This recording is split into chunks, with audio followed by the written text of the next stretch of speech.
ಶಕ್ತಿಯು ನನ್ನ ಸಂಗಡ ಇರುವುದರಿಂದ ಭಯವೇ ಇಲ್ಲ. ಆರಾಧನೆ ಯೇಸುವಿಗೆ, ಆರಾಧನೆ ಯೇಸುವಿಗೆ, ಆರಾಧನೆ ಯೇಸುವಿಗೆ, ಆರಾಧನೆ ಯೇಸುವಿಗೆ. ನೀ ಹೇಳುವುದನ್ನೇ ಮಾಡುವೆ, ನಿನ್ನ ಮಾರ್ಗದಿ ಮಾತ್ರ ನಡೆಯುವೆ, ನಿನ್ನ ಪಾದವನ್ನೇ ಹಿಡಿಯುವೆ, ನನ್ನ ಪ್ರೀತಿಯ ಯೇಸುವೆ. ನೀ ಹೇಳುವುದನ್ನೇ ಮಾಡುವೆ, ನಿನ್ನ ಮಾರ್ಗದಿ ಮಾತ್ರ ನಡೆಯುವೆ, ನಿನ್ನ ಪಾದವನ್ನೇ ಹಿಡಿಯುವೆ, ನನ್ನ ಪ್ರೀತಿಯ ಯೇಸುವೆ. ಮಾರ್ಗವೆಲ್ಲ ಅಂಧಕಾರ ತುಂಬಿಕೊಂಡರು, ಬೆಳಕು ಚೆಲ್ಲುವ ಯೇಸು ಉಂಟು, ಭಯವೇ ಇಲ್ಲ. ಮಾರ್ಗವೆಲ್ಲ ಅಂಧಕಾರ ತುಂಬಿಕೊಂಡರು, ಬೆಳಕು ಚೆಲ್ಲುವ ಯೇಸು ಉಂಟು, ಭಯವೇ ಇಲ್ಲ. ಆರಾಧನೆ ಯೇಸುವಿಗೆ, ಆರಾಧನೆ ಯೇಸುವಿಗೆ, ಆರಾಧನೆ ಯೇಸುವಿಗೆ, ಆರಾಧನೆ ಯೇಸುವಿಗೆ. ನೀ ಹೇಳುವುದನ್ನೇ ಮಾಡುವೆ, ನಿನ್ನ ಮಾರ್ಗದಿ ಮಾತ್ರ ನಡೆಯುವೆ, ನಿನ್ನ ಪಾದವನ್ನೇ ಹಿಡಿಯುವೆ, ನನ್ನ ಪ್ರೀತಿಯ ಯೇಸುವೆ. ನೀ ಹೇಳುವುದನ್ನೇ ಮಾಡುವೆ, ನಿನ್ನ ಮಾರ್ಗದಿ ಮಾತ್ರ ನಡೆಯುವೆ, ನಿನ್ನ ಪಾದವನ್ನೇ ಹಿಡಿಯುವೆ, ನನ್ನ ಪ್ರೀತಿಯ ಯೇಸುವೆ. Praise the Lord. परमेश्वर की स्तुति हो कि फिर एक बार परमेश्वर ने जो है इस रविवार की आराधना में जो है इस ऑनलाइन माध्यम से जो है हमें आराधना करने का मौका दिया है, वचन को सुनने का, समझने का हमें मौका दिया है। आई होप कि हम सभी लोग अपने घरों पर सेफ है। परमेश्वर का जो एक आशीष है हमने अपने जीवन पर पाया है, एक प्रोटेक्शन, जो एक सुरक्षा परमेश्वर ने दिया है। इसलिए परमेश्वर के नाम को धन्यवाद करते हुए आइए हम लोग वचन में आगे बढ़ेंगे। उससे पहले हम सभी लोग अपनी आंखों को बंद करते हुए छोटी सी हम लोग प्रार्थना करेंगे। स्वर्गीय विराजमान पिता परमेश्वर, हम तेरा बहुत बहुत धन्यवाद करते हैं फिर एक बार इस रविवार के दिन में प्रभु जी हम सभी लोग ऑनलाइन माध्यम से परमेश्वर तेरे वचन को सुनने वाले हो पाए। हमने प्रभु जी अपने घरों पर बैठकर परिवार सहित हमने तेरी आराधना को किया, तेरी महिमा को किया है परमेश्वर। और इस समय में जब तेरे वचनों पर हम मनन करें, आप प्रभु जी हमारे दिमागों को तू खोल दे परमेश्वर, हमारे गलतियों को उजागर कर पिता परमेश्वर, हमें तेरी राहों पर तू लेकर जा पिता परमेश्वर, हर एक गंदगी को निकालते हुए तेरी भलाई पर हमें ले जा खुदावन। आप प्रभु जी तेरे वचनों से संबोधित कर। मैं अपने आप को, हर एक सुनने वालों को, आगे के समय को तेरे पवित्र हाथों में सौंपते हुए प्रार्थना उद्धारकर्ता प्यारे यीशु मसीह के नाम में मांगता हूं, सुन और कबूल कर प्रभु, आमीन। Praise the Lord. आज जिस वचन पर हम लोग मनन करेंगे वो हमें मिलता है revelation chapter 2 versus from 12 to 17। प्रकाशित वाक्य उसका दूसरा अध्याय 12 से लेके 17 वचनों तक जो है हम लोग मनन करेंगे। ಪ್ರಕಟಣೆ 2ನೇ ಅಧ್ಯಾಯ 12ರಿಂದ 17 ವಚನವರೆಗೆ ನಾವು मनन ಮಾಡಿಕೊಳ್ಳೋಣ। इस वर्सेस में जो है हम लोग देखते हैं देयर इज अ लेटर। जैसे कि हम लोग रेवलेशन की किताब पर मनन कर रहे हैं, हम लोग ने कुछ 2 एफिसस का, स्मरना का जो लेटर हम लोग ने पढ़ा है। आज जो है हम लोग 3rd लेटर के बारे में जो है आज हम लोग पढ़ने को जा रहे हैं। 3rd letter was from Jesus, was written to the city of Pergamum, the church of Pergamum। पेरगमस की कलीसिया को जो है ये पत्र यीशु मसीह ने लिखा है। आइए हम लोग देखते हैं इसमें क्या क्या परमेश्वर हमारे लिए वचनों से बताने की कोशिश कर रहा है और हम अपने जीवन में जो है इसको सीखें और अपने जीवन में एक नए बदलाव को हम लोग ग्रहण करें। सबसे पहले हम लोग जानेंगे पेरगमम शहर के बारे में। कलीसिया से पहले वो कलीसिया किस शहर में था, वो शहर कैसा था, इसको हम लोग जानने की कोशिश करेंगे। पेरगमम जो शब्द है हम लोग बहुत सारे वर्जन्स में पेरगमोस ऐसा पढ़ सकते हैं, हिंदी में या कन्नड़ा में, और इंग्लिश के अलग वर्जन्स में, लेकिन मेरा बाइबल कहता है पेरगमम। तो नाम स्पेलिंग कुछ भी हो, लेकिन लिखा गया पत्र उसी के लिए। द नेम पेरगमम मीन्स, उसका मतलब क्या है, थोरोली मैरिड, यानी पूर्ण रीति से शादीशुदा। शादीशुदा मतलब क्या है, शादीशुदा जिंदगी में जो है पति पत्नी एक साथ मिलते हैं। वैसा ही ये कलीसिया का शहर का नाम ही पेरगमम करके दिया गया। इसका मतलब है थोरोली मैरिड, यानी कि ये कलीसिया शहर से जो है पूर्ण रीति से जो है वहां पर एक मिलावट या एक जो यूनियन जो है वहां पर है करके ये नाम से ही जो है बताया जाता है। क्यों है, कैसे है, ये हम लोग आगे जानने की कोशिश करेंगे। ये शहर जो है, it was a political capital of the Romans province in Asia. Asia में जो रोमियो सरकार था उनका जो है ये पॉलिटिकल कैपिटल था। पॉलिटिक्स, राजनीतिक जो है ये कैपिटल सिटी माना जाता था, क्योंकि यहां पर गवर्नर रहते थे और गवर्नर के हाथ में जो है, इंग्लिश में ऐसा लिखा है, he was having a right of sword, यानी कि न्याय करने का जो तलवार है उनके हाथ में था। यानी कि उनके हक में उनका अधिकार था कि किसको किस रीति से पनिशमेंट दिया जाए, या उसको फाइन दिया जाए या उसको मौत की सजा दिया जाए। जिंदगी और मौत का जो फैसला करने वाला वो वहां पर गवर्नर जो है वो उस शहर में रहता था करके हमें हिस्ट्री बताने की कोशिश करती है। और उसी रीति से it was a centre of culture and education. इसका मतलब क्या है, वहां पर संस्कृति और शिक्षा का जो है बहुत मोल था, और वहां पर एक बहुत बड़ा लाइब्रेरी था, जहां पर करीब ऐसा कहा जाता है कि 2 लाख वॉल्यूम जो बुक्स जो है उस लाइब्रेरी में रखा गया था। बहुत बड़ा ये लाइब्रेरी जो है उन दिनों में था। ये दर्शाता है कि किस रीति से जो है शिक्षा को वहां पर मोल दिया जाता था। उसी रीति से रिलीजियसली यानी धार्मिक रीति से जो है वो पूर्ण रीति से पेगन था। पेगन यानी अन्य देवी देवता का पूजा, वर्शिप जो है वहां पर बहुत होता था। बहुत सारे ग्रीक और रोमन गॉड यानी यूनानी और रोमियो का जो है देवी देवताओं को वहां पर जो है पूजते थे। वहां पर बहुत सारे मंदिर थे। मंदिर किस भगवान के थे करके अगर हम लोग को देखना है तो डायनोसिस, एथेना, डेमेटर एंड ज्यूस, ये सब भगवान के जो है वहां पर मंदिर जो है था। और उसी के साथ साथ जो है 3 जो है रोमन एम्परर को वर्शिप करने के लिए, एम्परर खुद इंसान जो राजा, जो रोमियो सरकार का जो है महाराज यानी एम्परर माना जाता था, उसकी वर्शिप करने के लिए, उसकी आराधना करने के लिए जो है वहां पर 3 मंदिर जो है उस शहर में था। और साथ ही साथ एक बहुत ही विशेष बात है, एक डीटी यानी कि एक देवता वहां पर बहुत फेमस था और बहुत ही जो है प्रभावशाली था, जिसको नाम दिया गया है एस्केलियोपियोस। एस्केलियोपियोस करके जो है वहां पर एक देवता था। ये जो है रिप्रेजेंट करता था एक सरपेंट से, यानी कि सांप को जो एक सिंबल है, ये सांप के रूप में जो है उसका उस देवता का जो है रूप जो है दर्शाया जाता था। और ये क्यों जाना जाता, ये क्यों इतना फेमस हुआ या इसको बहुत लोग पूछते क्यों थे, because it was known to be the god of healing and knowledge. ये ज्ञान और चंगाई का देवता जो है लोग वहां पर जो है मानते थे। वहां पर बहुत अंधविश्वास जो है बढ़ा हुआ था। और इस मंदिर में एक मेडिकल स्कूल था। मेडिकल स्कूल यानी एक हॉस्पिटल जैसा जो है वहां पर स्कूल ऑफ मेडिसिन, वहां पर लोग चंगाई पाने के लिए जाते थे। और एक अजीब यहां पर जो है तरीका था यहां पर चंगाई पाने का, क्योंकि उस मंदिर में जो भी लोग बीमार थे, जो रोग ग्रस्त थे, जिसको कुछ भी रोग होता तो वो उस मंदिर में आते, चंगाई को पाकर जाते। ऐसा उन लोगों का विश्वास था कि यहां पर वो खुदा जो है हमें चंगाई देता है। ये अंधविश्वास वहां पर फैला हुआ था। और ये चंगाई का भी एक अजीब प्रोसेस था। वहां पर होता क्या था कि कोई भी बीमार व्यक्ति या जो पीड़ित है वो व्यक्ति उसके अंदर उस मंदिर में जाएगा। एक डार्क रूम हुआ करता था जहां पर कोई लाइट नहीं होगा। एक पूरा रात जो है वहां पर गुजारना पड़ता। उस रूम में जो है जमीन पर बहुत सारे सांप हुआ करते थे, जो पाले हुए पालतू सांप है। ये कोई भी हानि नहीं पहुंचा सकती है, काटेगा तो भी कुछ नहीं होगा, इस रीति से वहां पर वो पालते थे।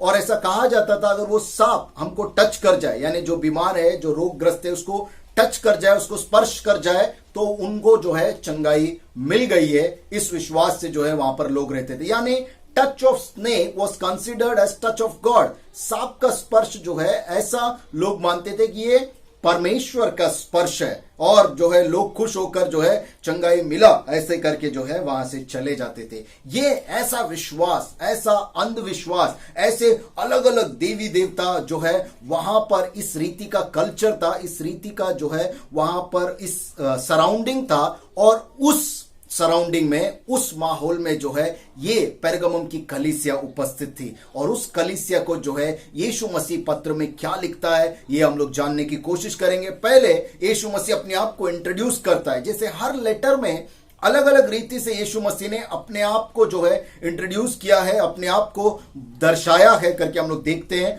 आज जो है इस कलीसिया को कैसे अपने आप को जो है इंट्रोड्यूस करता है यीशु मसीह। वो कहता है the one who has sharp two edged sword, यानी वो पत्र लिख रहा है जिसके पास जो है दो धारी तलवार है।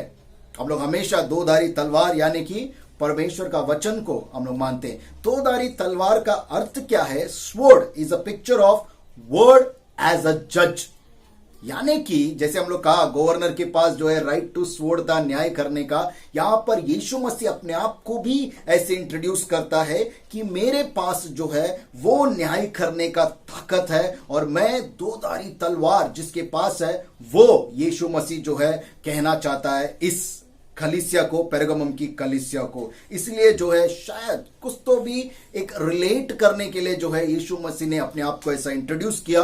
गवर्नर भले इस धरती पर जो है उस राज्य में उस समय के लिए वो न्यायी था, लेकिन यीशु मसीह अपने आप को दर्शा रहा है ही वॉज द जज ऑफ इटर्नल जजमेंट, यानी कि अनंत के लिए जो जजमेंट करने वाला है वो यीशु मसीह है। ये इस बात को याद दिलाता है भले हमारा न्याय कोई भी करे इस धरती पर, लेकिन अनंत काल का न्याय करने वाला हमारा सिर्फ यीशु मसीह है।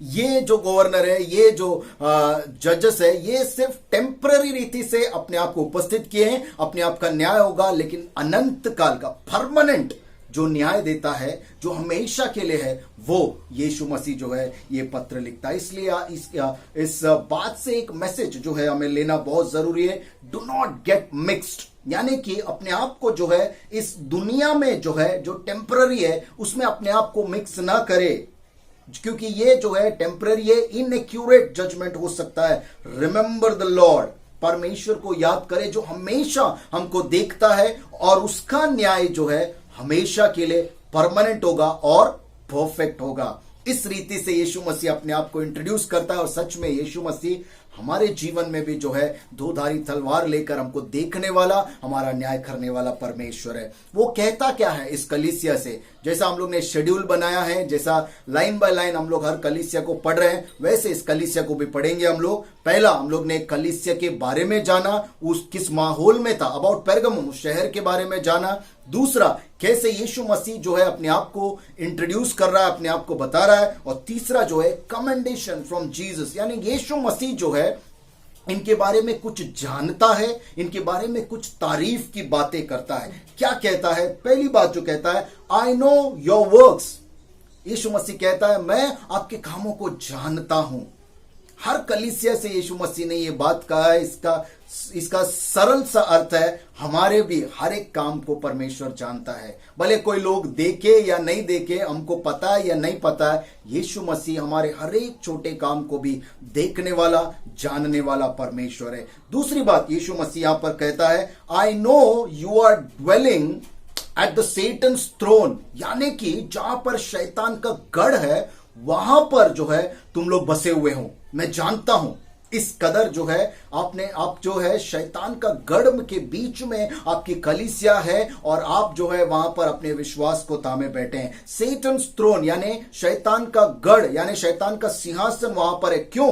क्योंकि it was a political centre of Roman province, जहां पर रोमियो ने जो है जबरदस्ती यानी फोर्सफुली जो है सबको ये आदेश भी दिया था कि रोमन जो एम्परर है उसका वर्शिप करना बहुत ज्यादा जरूरी है। तो वहां पर किस अधिक रीति से स्ट्रिक्टली ये ऑर्डर्स फॉलो होता होगा, क्योंकि पॉलिटिकली कैपिटल है, इसलिए जो है शैतान का गढ़, क्योंकि दूसरे इंसान को वर्शिप करना it is a big sin for Christians like us. और उसी रीति से जो है बिकॉज क्यों वो शैतान का गढ़ था, ये तो पॉलिटिकल रोमन एम्परर का जो है वर्शिप करना जो है वहां पर रूल था। दूसरा बात है, बहुत सारे अलग अलग देवी देवता, जैसे हमने शहर के बारे में जाना, it was a pagan culture, अंधविश्वास, अलग अलग देवी देवता का पूजा वहां पर होता था, इसलिए जो है वो शैतान का जो है गढ़ माना जाता था। और एक जो सबसे इंपॉर्टेंट हम लोग ने जाना, बिकॉज ऑफ एस्केलियोपियोस, उसका मंदिर वहां पर था और लोग उसको छंगाई का देवता करके मानते थे,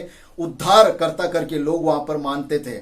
इसीलिए जो है यीशु मसीह कहता है, मैं जानता हूं आप लोग अपने विश्वास को जो है, आपकी कलीसिया जो है शैतान के गढ़ में आप लोग बसे हुए हैं। और तीसरा, यीशु मसीह उस कलीसिया को कहता है, you did not deny my faith, फिर भी आपने मेरे विश्वास को छोड़ा नहीं है। इस खतरनाक माहौल में, इस शैतान के गढ़ में, इस अलग अलग मूर्ति पूजा के कल्चर में, इस फोर्सफुली राज्य में जो है आप लोग रह रहे हैं, फिर भी आपने मेरे विश्वास को नहीं छोड़ा। इस बात का यीशु मसीह जो है वहां पर अप्रिशिएट करता है, उस कलीसिया का, उस विश्वासियों का जो है यीशु मसीह तारीफ करता है। और बाद में कहता है, और एक बात यहां पर जो है ध्यान देने वाली है, आफ्टर एंटिपास, और एक बात कहता है यीशु मसीह अंतिपास के बारे में, वहां पर लिखा है एंटिपास का जो है उसके बाद भी आपने अपने विश्वास को नहीं छोड़ा। एंटिपास कौन था?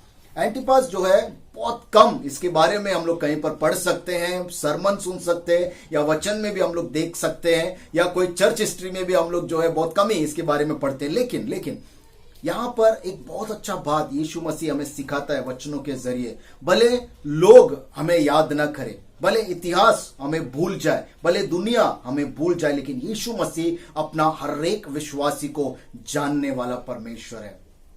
आज वही बात यीशु मसीह यहां पर कहता है। अंतिपास वहां पर कौन था? उसका नाम का अर्थ है अगेंस्ट ऑल, और उसके नाम के जरिए ही जो है वो इतना कट्टर विश्वासी था यीशु मसीह के ऊपर कि सब रोमियो सरकार का ऑपोजिट वो हो गया। सारे देवी देवता, सारे लोगों का जो है अगेंस्ट में, विरुद्ध में वो खड़ा रहा अपने विश्वास के साथ जो यीशु मसीह के ऊपर था। और इसके कारण जो है उसका मौत भी हो गया, उसको पर्सिक्यूशन, उसके ऊपर अत्याचार हुआ, और उसको रोमियो सरकार ने जो है उसका मरण भी जो है कर दिया, मृत्यु भी कर दिया। और यीशु मसीह कहता है, इतना होने के बावजूद अंतिपास जो मेरा विटनेस था, जो मेरा सेवक था, जो मेरा साक्षी देने वाला था, वो मरने के बाद भी आपने अपने विश्वास को नहीं छोड़ा, क्योंकि वो बहुत भयानक मौत होगा, उसको देखने के बाद भी अपने विश्वास नहीं छोड़ा। ये यीशु मसीह जो है उस कलीसिया को तारीफ करता है। इतने अत्याचार देखने के बाद भी उन्होंने अपने यीशु मसीह के ऊपर विश्वास को नहीं छोड़ा। यहां पर यीशु मसीह और एक बात कहने की कोशिश करता है, भले हमारा विश्वास जो है लोग, हमारे कलीसिया के लोग या हमारे आसपास के लोग, हमारे पड़ोसी देखे या नहीं देखे, फिर भी हमें विश्वास में जीवन जीना जरूरी है, क्योंकि यीशु मसीह उस विश्वास को देखने वाला है। यहां पर हम देखते हैं अंतिपास, सिर्फ एक ही वचन में जो है इसका उल्लेख किया गया, यानी यीशु मसीह जो है सभी को जानने वाला परमेश्वर है और सभी के विश्वास का वो तारीफ करने वाला परमेश्वर है। क्या हमारा विश्वास उस कदर है जिसका तारीफ परमेश्वर करे? कहीं ना कहीं हम लोग भी जो है ऐसे माहौल में रहते हैं, फिर भी हमारा विश्वास को जो है थाम के रखना है, तभी परमेश्वर हमारा तारीफ करने वाला है। हालेलुया। और यीशु मसीह से तारीफ पाना, ये बोलते हैं ना, बहुत बड़ा ब्लेसिंग से भी बहुत ऊंचा है, बहुत बड़ा आशीष है। उसी रीति से जो है हम लोग नेक्स्ट पॉइंट में जाएंगे। Fourth point is condemnation from Jesus. इतना तारीफ उस कलीसिया का किया, उसके बाद यीशु मसीह कहता है, but there is something I have against you.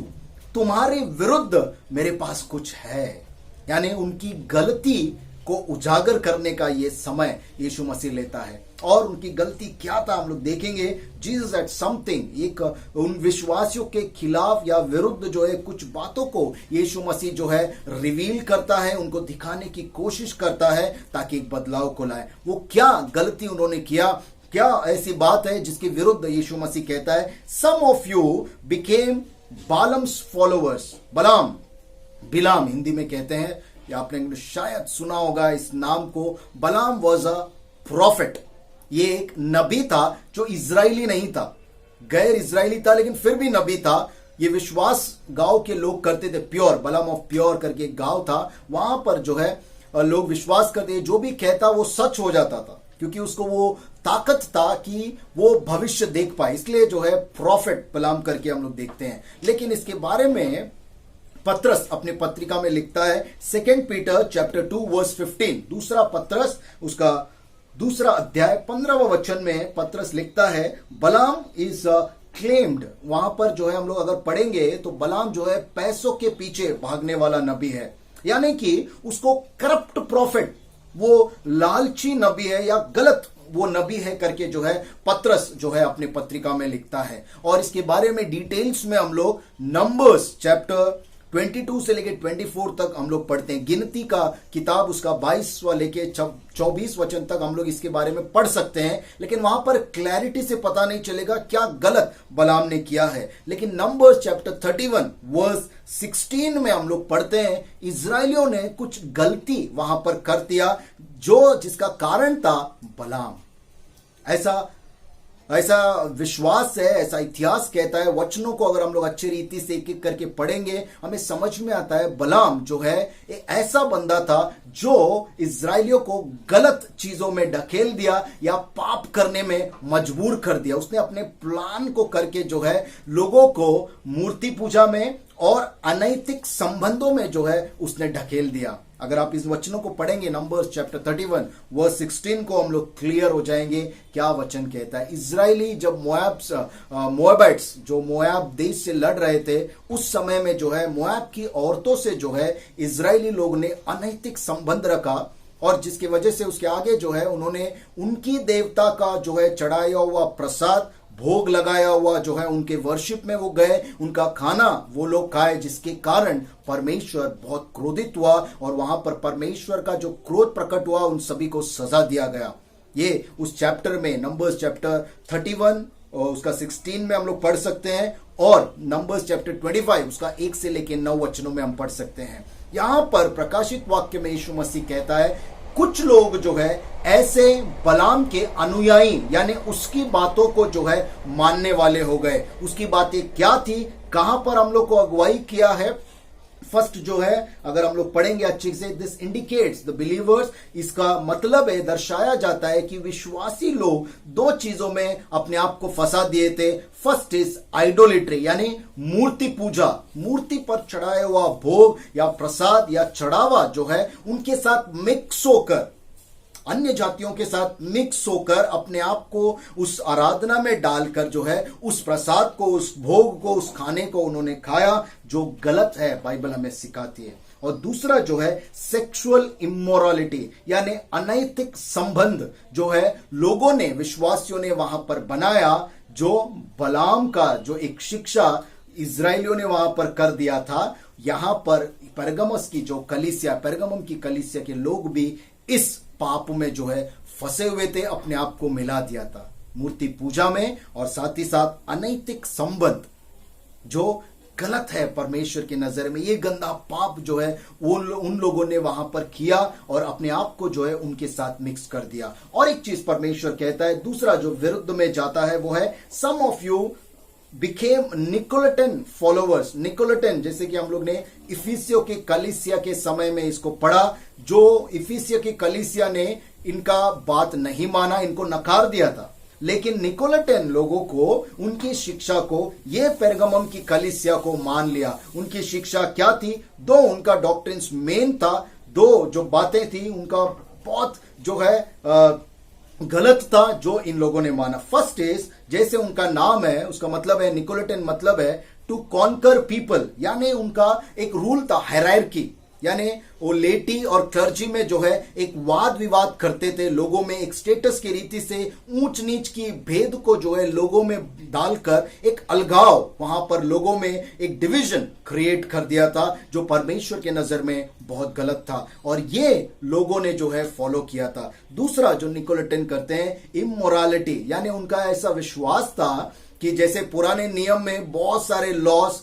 बहुत सारे परमेश्वर ने आज्ञाएं दिए कि गलत रिश्ता या गलत संबंधों को जो है नहीं रखना है। और जैसे हम लोग पढ़ते हैं यीशु मसीह पुराने नियम को जो है हटाकर नए नियम को जो है रखा, इस बात पर उन लोग जोर डाल के, और यीशु मसीह सारे गलत कार्यों से, सारे पुराने चीजों से हमें छुटकारा देता है, ये बात को जो है उन लोग बुनियाद रखकर उनका ये मानना था कि अनैतिक संबंध जो परमेश्वर ने मना किया, यीशु मसीह ने छुटकारा दिया, अभी जो है हम लोग सब गलत कार्यों को भी कर सकते हैं क्योंकि यीशु मसीह ने ऑलरेडी उससे छुटकारा दे दिया। लॉ कहता है कि किसी भी गलत रीति से जो है आदमी और औरत का जो है संबंध नहीं होना चाहिए, यानी एक्स्ट्रा मैरिटल रिलेशनशिप हो या गलत रीति से अडल्ट्री, व्यभिचार नहीं करना चाहिए।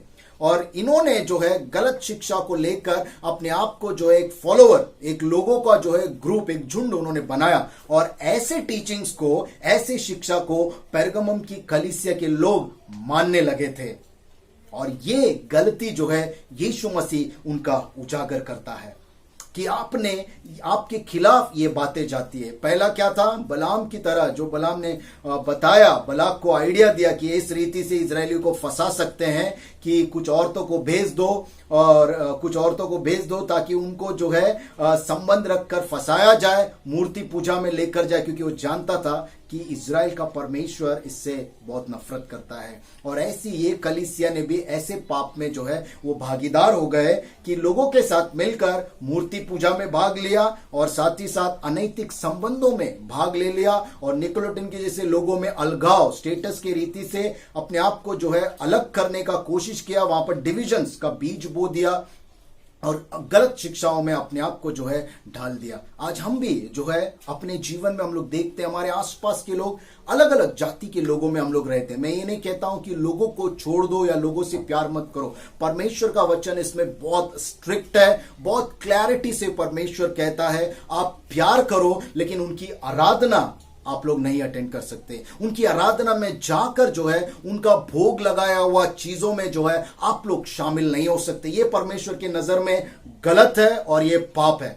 भले हम लोग खुश करने के लिए, लोगों में रहने के लिए, खुश करने के लिए जो है हम लोग वो चीजें कर देते हैं, लेकिन परमेश्वर का वचन कहता है उसके नजर में जो गलत है वो गलत है, और उसका शिक्षा, उसका न्याय परमेश्वर जो है करने वाला है। आज हम में से कई लोग अनैतिक संबंध को जो है ज्यादा इंपॉर्टेंस नहीं देते। अरे चलता है करके हम लोग कॉम्प्रोमाइज करते हैं, दूसरे फेस्टिवल्स में जाते हैं, प्रसादों को खाते हैं, ठीक है, लेकिन अपना विश्वास कैसे हम लोग संभालते हैं ये परमेश्वर कहता है। और बहुत सारे लोग अनैतिक संबंध भी रखते हैं, और आज का मॉडर्न कल्चर ऐसे कहता है कि चलता है किसी के साथ रिलेशनशिप रखें। कितने लोग शादी से पहले जो है, जो काम शादी के बाद होना है वो सब शादी से पहले भी कर देते हैं, और शादी होने के बाद भी एक पत्नी या एक पति है हमारे पास, लेकिन फिर भी उसको छोड़कर दूसरों के साथ अपना संबंध को रखते हैं। परमेश्वर क्लैरिटी के साथ ये कहता है आप लोग पाप कर रहे हैं, आप लोग गलत कर रहे हैं। और ये सिर्फ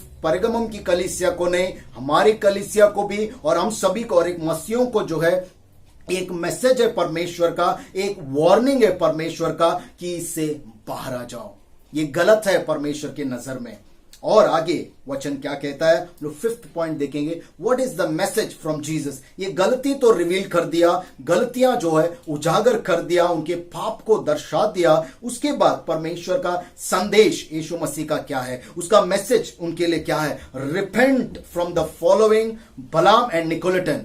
जो बलाम की शिक्षा और निकोलाइटन की शिक्षा का जो है उससे मन फिराव करके जो है सही रास्ते को जो है चुनो, पश्चाताप अपनी गलतियों से करो करके परमेश्वर कहता है। जो ऐसी चीजों में फंसे हुए हैं, जो दूसरों को खुश करने के लिए मूर्ति पूजा में भाग ले रहे हैं, अलग अलग कार्यों को जो नहीं करना चाहिए वो चीज कर रहे हैं, या अनैतिक संबंध किसी से बनाए रखा है, आज परमेश्वर आपको वार्निंग देता है, रिपेंट, पश्चाताप करो, उसको छोड़कर उससे बाहर निकलो। ये परमेश्वर का वचन है।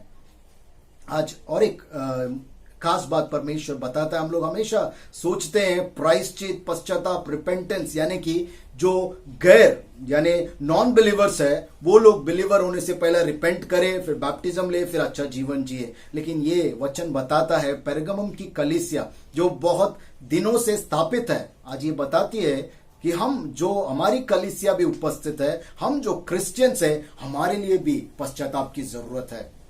ये सिर्फ नए लोगों के लिए नहीं है, जो बहुत सालों से क्रिश्चियन है उनके लिए भी जो है परमेश्वर कहता है पश्चाताप करो, प्रायश्चित करो। नहीं करोगे तो क्या होगा, ये भी यीशु मसीह उसी संदेश में कहता है, if you don't repent. Second point है रिपेंट, फर्स्ट पॉइंट है रिपेंट करो, सेकेंड है if you don't repent Jesus will come to fight. अगर आप पश्चाताप नहीं करते, यीशु मसीह आपके विरुद्ध आपसे लड़ने के लिए आएगा, जो उसके पास वो दोधारी तलवार है, और वो तलवार बहुत ही खतरनाक है। वो हमारा न्याय करने के लिए आएगा, वो हमें जो है पूर्ण रीति से नष्ट कर सकता है। क्योंकि यीशु मसीह विरुद्ध आने का अर्थ जो है आप लोग सिर्फ सोच सकते हैं, क्योंकि मजाक से भी जो है हम लोग ये बातें जो है हम लोग इमेजिन भी नहीं कर सकते। अगर यीशु मसीह विरुद्ध हमारे कार्य करेगा तो क्या होगा। और यीशु मसीह का वचन कहते हैं, if you don't repent Jesus will come against you with that two edged sharp sword. अगर आपने पश्चाताप इस गलत आदतों से मन नहीं फिराया तो यीशु मसीह आपके खिलाफ आएगा, वो दोधारी तलवार लेकर आपके खिलाफ लड़ने के लिए। इसलिए यीशु मसीह वार्निंग दे रहा है, पश्चाताप करो। और ये जो तलवार लेकर लड़ाई की बात है, इसका मतलब है वो वचन के जरिए जो है आपको बोलते हैं ना खत्म कर देगा, और अपना न्याय जो उनका शासन है, उसका अनंत काल का जो न्याय है, परमानेंट जजमेंट आपके ऊपर जो है वो ला सकता है। और ये बहुत ही खतरनाक होगा। ये न्याय का तलवार है जो हमारे ऊपर पड़ेगा, हम लोग सोच नहीं सकते हमारा नाश किस रीति से होगा। इसलिए यीशु मसीह कहता है पश्चाताप करो। यीशु मसीह बहुत सरल रीति से कहता है पश्चाताप करो, तो फिर एक बार परमेश्वर मौका देगा। अभी ये समय है, मन फिराव करो, ये गलत आदतों को छोड़ दो। अगर नहीं करते हो तो न्याय का तलवार जो है सहने के लिए तैयार हो जाओ। और ये सिर्फ पेरगमम की कलीसिया को नहीं है, क्योंकि अगर अंतिम में हम लोग वचन को पढ़ते हैं, वहां पर लिखा है those who have ears hear that. हर कलीसिया को ये परमेश्वर वचन कहता है, जिसके पास कान है वो लोग सुने। हमारे पास कान है, हमारे हर एक कलीसिया के लोगों के पास कान है। एवरी इंडिविजुअल, एवरी क्रिश्चियन के लिए ये मैसेज है। हर चर्च के लिए परमेश्वर ये मैसेज देने की कोशिश करता है। आज ही हमारे पास ये समय है कि हम अपने गलतियों को स्वीकार करें और हट जाए उस अनैतिक संबंधों से, उस मूर्ति पूजा से। दूसरों को खुश करने के लिए जो है हम लोग जो गलत मूर्ति के सामने सरों को झुकाना और उसका आराधना में भाग लेना, उसका भोग, उसका चढ़ावा खाना, this is all wrong. This is the word of God says. अगर इसके जरिए आप लोग गलती कर रहे हैं, आप लोग उनके साथ मिक्स हो रहे हैं, आपका विश्वास से कॉम्प्रोमाइज हो रहा है, तो लीव दैट, रिपेंट, पश्चाताप करो। वरना यीशु मसीह का जो है न्याय का तलवार हम पर पड़ सकता है, ये वचन बताता है। लेकिन और एक खुशखबरी, यहां पर यीशु मसीह वार्निंग देने के बाद और एक खुशखबरी को हमारे सामने रखता है। लेकिन जो पश्चाताप करता है, जो ओवरकम करता है, भले हमने गलती किया है, भले हम गंदगी में हैं, लेकिन आज जो पश्चाताप करता है, करेगा, इस वचन को सुनने के बाद जो अपने आप का जिंदगी बदलेगा, बदलाव को लेकर आएगा, उनके लिए परमेश्वर एक इनाम देता है। There is a promise of reward. इस कलीसिया के लिए भी और हमारे लिए भी परमेश्वर जो है एक इनाम की बात करता है। वो क्या है? इस कलीसिया को इन वचनों में जो है हमें एक इनाम परमेश्वर ने रखा है। दो बातों में जो है परमेश्वर बताता है। First is Jesus will give hidden manna. छुपा हुआ वो मन्ना जो है इनविजिबल है, इसलिए हिडन का मतलब क्या है? इनविजिबल, अदृश्य है, यानी कि ये दुनिया उसको नहीं देख सकती। मन्ना यानी इजराइलियों को जैसे स्वर्ग में से जो है खाना परमेश्वर ने जो है इजराइलियों को दिया उस जंगल में, वैसा ही परमेश्वर हमारे जीवन में ये कार्य को करेगा। मन्ना का मतलब है प्रोविजन, यानी प्रावधान, जो ये दुनिया हमें प्रोवाइड नहीं कर सकती, ये दुनिया हमें नहीं दे सकती है। वो अदृश्य, इनविजिबल, हिडन, आशीषमय जो है परमेश्वर हमें प्रोवाइड करने वाला है। वो हमें हर एक प्रावधानों को जो है वो परमेश्वर देने वाला है। इसलिए वो कहता है I will give you the hidden manna. ये जो है धरती पर हमारे हर एक जरूरतों को परमेश्वर पूरा करेगा। आज इस माहौल में भी हर एक मसीहों को परमेश्वर जो है जरूरत को पूरा कर रहा है किसी ना किसी माध्यम से। परमेश्वर पूरा कर रहा है, ये उसका वादा वो पूरा करता है। और परमेश्वर अभी भी कहता है इस वचन के जरिए वो हर एक प्रावधानों को पूरा करेगा। जैसे हिडन मन्ना परमेश्वर ने दिया, उस इजराइलियों को मन्ना दिया, वैसे हमारे जरूरतों को परमेश्वर पूरा करेगा। और ये इटर्नल प्रोविजन के बारे में भी बताता है, यानी कि अनंत काल के लिए जो है हमारी हर एक जरूरत को परमेश्वर उस स्वर्ग लेकर पूरा करने वाला परमेश्वर है। Thank you. ये परमेश्वर को धन्यवाद देना अति आवश्यक है, क्योंकि he is providing eternal provision. अनंत काल का प्रावधान हमें परमेश्वर देने की बात करता है एज अ रिवॉर्ड, जो ओवरकम करता है हर एक जरूरत को आपके परमेश्वर पूरा करेगा इस धरती पर भी, और उस स्वर्गीय राज्य लेकर अनंत काल के लिए आपको जो है सभी जरूरतों को देगा। यहां पर और एक विशेष बात लिखा है, दूसरा जो रिवॉर्ड, दूसरा जो इनाम है, Jesus will give you white stone with a new name. एक सफेद पत्थर जो है नए नाम के साथ जो है हमें देने वाला है, ये यीशु मसीह का वचन कहता है। इसके बारे में जो है एक छोटा सा हिस्ट्री है जो पेरगमम कलीसिया में या पेरगमम में फेमस था। जैसे कि मैंने मंदिर को बताया जहां पर लोग चंगाई पाते थे, वहां पर एक प्रथा था, जो लोग बीमार थे वो लोग सामने के दरवाजे से आते थे, एक रात वहां पर रहकर वो अपने आप को जो है ट्रीटमेंट, जैसा सांप टच कर जाए या जो भी ट्रीटमेंट उन लोग मानते थे वो लेकर पीछे के दरवाजे से निकल जाते थे। ये मानते थे कि हमारा चंगाई हो गया है। तो वहां पर एक ऐसा प्रथा था कि वहां पर एक सफेद पत्थर रखा जाता, उस पत्थर को उठाते, उस पर अपना नाम लिखते, और जिस बीमारी से वो चंगाई पाए हैं, ऐसा उन्होंने विश्वास किया है, वो लिखकर जो है वहां पर एक जगह था वहां पर रखकर चले जाते। यानी it was a kind of testimony, एक गवाही के रूप में जो है वहां पर बहुत सारे पत्थर जो है लोगों ने जमा किया इस अंधविश्वास पर। अंधविश्वास पर लोग कितना विश्वास कर रहे हैं, लेकिन हमारा सच्चा मसीह के ऊपर हमारा कितना विश्वास है। और ये यीशु मसीह कहता है, I will give you the white stone. क्यों इस कलीसिया को व्हाइट स्टोन देने का वादा किया है? क्योंकि वो लोग इसका मतलब बहुत अच्छे रीति से समझ सकते थे, क्योंकि ये व्हाइट स्टोन ये एक तरीका था, और दूसरा जो व्हाइट स्टोन रोमन गवर्नमेंट में एक तरीका था, जो भी लोग जो है क्रिमिनल लॉ में या गलतियों में पकड़ा जाते, जब उनको निर्दोष है करके जो है एक न्याय किया जाता, बेगुनाह है करके जब ये कहा जाता उनको जो है एक श्वेत, एक व्हाइट स्टोन, एक सफेद पत्थर जो है दिया जाता। It was a sign of innocence, यानी कि ये बेगुनाह है। और बहुत सारे प्रथाएं थे व्हाइट स्टोन को लेकर उस माहौल में जो है। It was a sign of friendship, एक दोस्ती का एक तरीका था, एक इनविटेशन का तरीका था, यानी एक अच्छाई को जो है ये दर्शाता था ये व्हाइट स्टोन। और यीशु मसीह विश्वासियों को ये वादा देता है उस कलीसिया को पर्टिकुलरली कि आई will give you the white stone with a white new name. यानी ये व्हाइट स्टोन का मतलब क्या है यीशु मसीह हमारे जीवन में, ये समझना अति आवश्यक है। What does it indicate? इसका मतलब हमारे जीवन में पेरगमम के बिलीवर यानी विश्वासियों के जीवन में क्या था?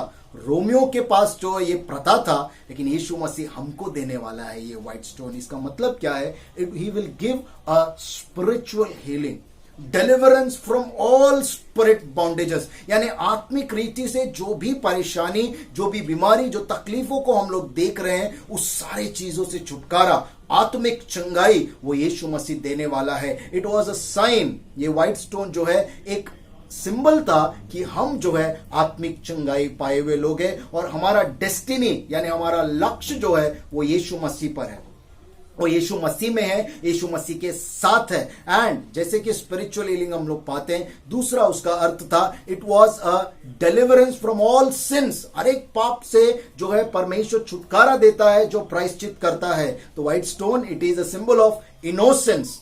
वहां पर अलग रीति से धरती का न्याय देखते हैं, यहां पर परमेश्वर स्वर्गीय न्याय करने वाला, परमानेंट जजमेंट देने वाला परमेश्वर यीशु मसीह व्हाइट स्टोन देता है। इसका मतलब क्या है?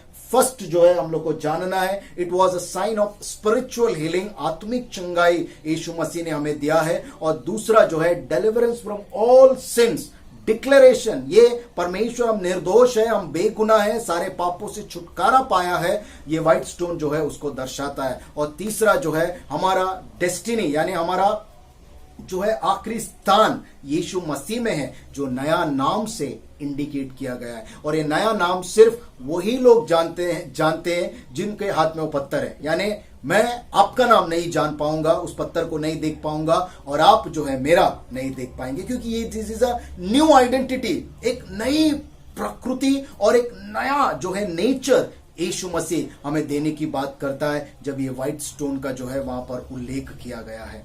बहुत अच्छी रीति से जो है पेरगमम की कलीसिया को परमेश्वर ने इस पत्र में जो है ऐसे ऐसे चीजों को जो है दर्शाया, सिखाया और उनकी गलतियों को उजागर किया, और जो पश्चाताप करता है उनको जो है परमेश्वर आशीष देने वाला है। और उसके आगे परमेश्वर का वचन बहुत अच्छे से कहता है, ये सिर्फ पेरगमम की कलीसिया को नहीं है, this is all who have years, जिसके पास कान है वो ये बातें सुने। हर एक क्रिश्चियन, हर एक कलीसिया के लिए जो है परमेश्वर इन वचनों को जो है बताने की कोशिश करता है। आज अगर हमने परमेश्वर के वचनों को माना है, तो जो लेसन्स हमने इस वचन से सीखा है, हम अपने आप को हर एक मूर्ति पूजा, दूसरों को खुश करने के लिए जो भी हम लोग कर रहे हैं, यीशु मसीह से आप कॉम्प्रोमाइज नहीं कर सकते। कुछ भी कीजिए, मदद कीजिए, उनको पैसा दीजिए, उनके लिए कुछ भी काम कीजिए, लेकिन जब यीशु मसीह का विश्वास का जब बात आता है, उससे जो है हम लोग समझौता या कॉम्प्रोमाइज नहीं कर सकते। ये परमेश्वर बताने की कोशिश करता है। और साथ ही साथ हम किसी से भी अनैतिक संबंध नहीं रख सकते। Sexual immorality is hatred for God, उससे बहुत नफरत करता है। और कलीसिया में अलगाव जो लाते हैं या जो सहते हैं, उनके लिए परमेश्वर जो है कहता है ये गलत है, ये पाप है और ये परमेश्वर के विरुद्ध है। इन बातों को जब हम लोग सीखते हैं, परमेश्वर का वचन कहता है पश्चाताप करो, इन बातों से अलग होकर जो है अपने आप की जिंदगी को, अपने विश्वास को जियो। नहीं अगर करते हो तो यीशु मसीह का न्याय का तलवार हम पर पड़ सकता है। और जो पश्चाताप करता है उसके लिए परमेश्वर अनंत काल का इनाम देता है। And that is a hidden manna. परमेश्वर हर एक जरूरत को पूरा करता है, यहां पर स्वर्ग ले जाता है, स्वर्ग में भी जो है ले जाकर अनंत जीवन देगा, परमानेंट प्रोविजन। और लास्ट में जो है white stone which declares us innocence. हमने हर एक पाप से जो है मुक्ति पाया है। जो प्रायश्चित करता है वही पाता है, जो अपने रास्ते को बदलता है वही ये मुक्ति पा सकता है। और स्पिरिचुअल हीलिंग, अंदर से जो है हमें चंगाई पाना जरूरी है, अंदर से एक शांति, एक सुकून, एक मुक्ति को पाना हमारा जरूरी है। शारीरिक चंगाई तो परमेश्वर देता ही है, उसके साथ आत्मिक चंगाई भी हमारा यीशु मसीह देने वाला है। और न्यू नेम का मतलब है न्यू नेचर, न्यू आइडेंटिटी, एक नया पहचान परमेश्वर अपने जो है लोक में देता है, और स्वर्गीय राज्य में हमें अधिकार देने वाला परमेश्वर है। अगर हमने कुछ भी इस कलीसिया से, इन वचनों से सीखा है, हम परमेश्वर का धन्यवाद देंगे और अपने जीवनों को बदलते हुए यीशु मसीह जिस रीति से खुश होता है वैसा हमारे कलीसिया को, अपने आप को हम लोग बनाने की कोशिश करेंगे।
हम जो है अपनी आंखों को बंद करेंगे, अंतिम प्रार्थना हम लोग करेंगे, इस ऑफरिंग के लिए भी हम लोग प्रेयर करेंगे और लास्ट प्रेयर करके जो है उसके बाद प्रभु की प्रार्थना अपनी भाषाओं में हम लोग कहेंगे और परमेश्वर का आशीष वचन को लेकर जो है इस आराधना को समाप्त करेंगे।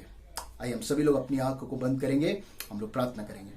धन्यवाद पिता परमेश्वर प्रभु जी, इस वचनों के जरिए हमारे जीवन में प्रभु जी एक नया बदलाव लाने का एक बीज तूने बोया है। इस विश्वास से हम तेरा धन्यवाद करते हैं खुदावन। हम सभी के जिंदगियों में तूने बातें किया है परमेश्वर। ये वचन हमारे गलतियों को उजागर करता है प्रभु जी, सिर्फ गलती दिखाने के लिए नहीं परमेश्वर, लेकिन आप हमारे जीवन में एक बदलाव को लाना चाहते हैं परमेश्वर। हाँ प्रभु जी, हर एक वो गलत व्यक्ति या हर एक वो विश्वासी जो गलत कार्य को कर रहा है, तेरे वचनों के विरुद्ध कर रहा है प्रभु जी, तेरे मन के विरुद्ध कर रहा है प्रभु जी, अपने आप के जीवन को तेरे सामने सौंपे, प्रायश्चित करे, पश्चाताप करे, अपने रास्ते को बदले और तेरे राज्य में तेरे रास्ते पर जो है चलकर प्रभु जी अपने इनाम को पाए परमेश्वर। आप प्रभु जी अपने गलत रास्तों से प्रभु जी वो विजय को पाए पिता परमेश्वर। और प्रभु जी तो तू जो इनाम रखा है खुदावन, इटर्नल प्रोविजन, वो हिडन मन्ना अपने जीवन में हर एक जरूरतों को पूरा होते हुए वो देख सके प्रभु जी,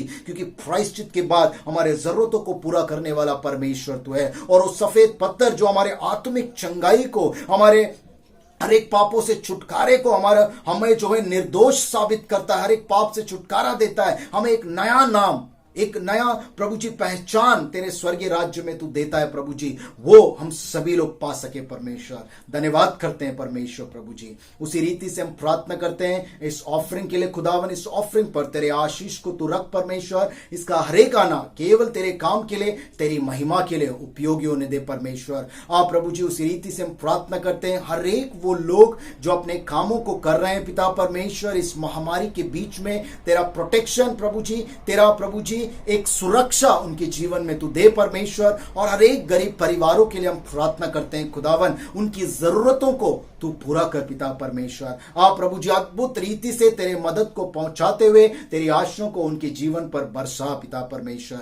आप प्रभु जी इस विट्ठलवाड़ी कलीसिया के लोगों को, परेल हिंदी चर्च के कलीसिया के लोगों को परमेश्वर, आप प्रभु जी विशेष करके तेरे कवच में मैं रखता हूं परमेश्वर। और हर एक मसीह, हर एक लोग परमेश्वर, हमारा देश, हमारा समाज, हमारा स्टेट प्रभु जी जब इस महामारी से जूझ रहा है प्रभु जी, हर एक लोगों को प्रभु जी तेरे मदद को तो पहुंचा दे खुदावन। आगे के सारे समय को हम सभी के जीवनों को प्रभु जी तेरे पवित्र हाथों में सौंपते हुए प्रार्थना प्रभु यीशु मसीह के नाम में मांगता हूं, सुन और कबूल कर प्रभु, आमीन। प्रभु की प्रार्थना हम लोग कहेंगे। परलोक प्रार्थನೆ ಹೇಳಿಕೊಳ್ಳೋಣ। ಪರಲೋಕದಲ್ಲಿರುವ ನಮ್ಮ ತಂದೆ, ನಿನ್ನ ನಾಮವು ಪರಿಶುದ್ಧವೆಂದು ಎನಿಸಲ್ಪಡಲಿ, ನಿನ್ನ ರಾಜ್ಯವು ಬರಲಿ, ನಿನ್ನ ಚಿತ್ತವು ಪರಲೋಕದಲ್ಲಿ ನೆರವೇರ ಪ್ರಕಾರ ಭೂಲೋಕದಲ್ಲಿಯೂ ನೆರವೇರಲಿ।